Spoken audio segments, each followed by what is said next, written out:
बिस्मिल्लाहिर्रहमानिर्रहीम अस्सलाम वालेकुम। किद्दां तुसीं वधिया, उम्मीद करदी है सब खैरियत नाल होणगे। सब तो पहला मैं तुहाडा थैंक्स करना चाहूँगी, तुसीं मैनूं इन्ना ज़्यादा सपोर्ट किया और फाइनली मेरा चैनल मोनेटाइज हो गया वा। माशाल्लाह माशाल्लाह अल्हम्दुलिल्लाह मैनूं अज कामयाबी मिल गई है, जो मैं बहुत ही मेहनत कर रही सी और बहुत ही मैनूं खुशी हुई है। अच्छा, मैं बना रही हूँ मिठे चावल इस खुशी ते और तुहाडे नाल शेयर करन लगी हाँ। चावल मैं पक्की बासमती चावल ले आ, ठीक है ना। 1 घंटा हो गया वा मैं भिगो के रखे सी, काफ़ी देर भिगो के रखने पैंदे आ, ठीक है ना। पानी बॉयल आ चुकिया सी ते मैं चावल इहदे विच पाते आ। मैं तुहाडी बहुत शुक्रगुजार हाँ कि तुसीं मैनूं सपोर्ट किया और तुहाडी सपोर्ट की वजह नाल अज मैं कामयाब हुई हाँ। बहुत ज़्यादा मेहनत की है मैं, मैनूं पूरा यकीन से अपने अल्लाह ते कि मैनूं मेरे सबर का फल जरूर मिलेगा। अज मैं बहुत ज़्यादा खुश हाँ।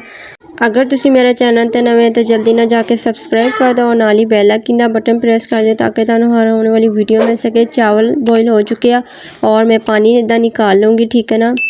अच्छा दी चावलों का पानी मैं निकाल लिया, अच्छी तरह छान ले सीगे। आ देखो माशाल्लाह जिद्दां दे मैं चावल पकाए आ इदा दे तुसीं पकाने आ, ठीक है ना।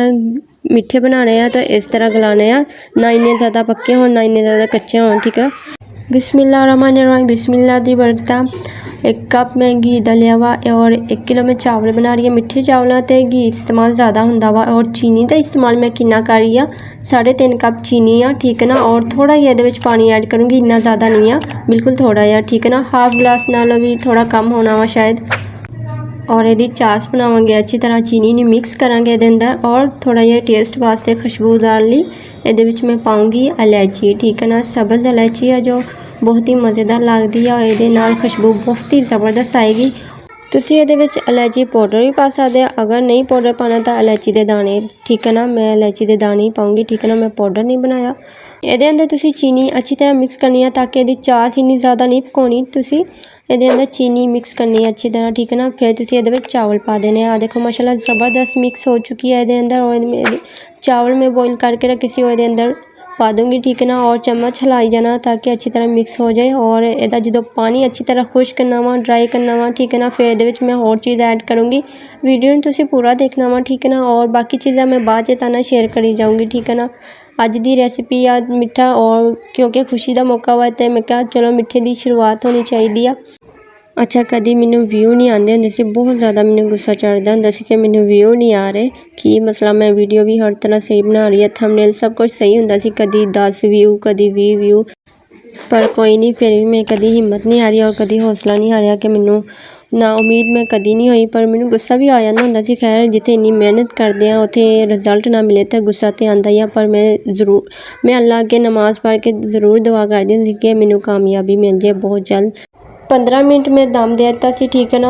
और अच्छी तरह पानी खुश्क हो गया सी। इहदे विच मैं कलर पाऊँगी, पिंक कलर पाऊँगी, थोड़ा जिहा कलर पाऊँगी, ठीक है। तुसीं अपने हिसाब नाल पाना और ग्रीन, ठीक है ना। दोनों मैं कम कम ही इस्तेमाल करूँगी, इन्ना ज़्यादा इस्तेमाल नहीं करना मैं, क्योंकि मैनूं इन्ना ज़्यादा कलरफुल अच्छा नहीं लगता, थोड़ा हल्का हल्का होवे ना मैनूं ज़बरदस्त लगदा वा।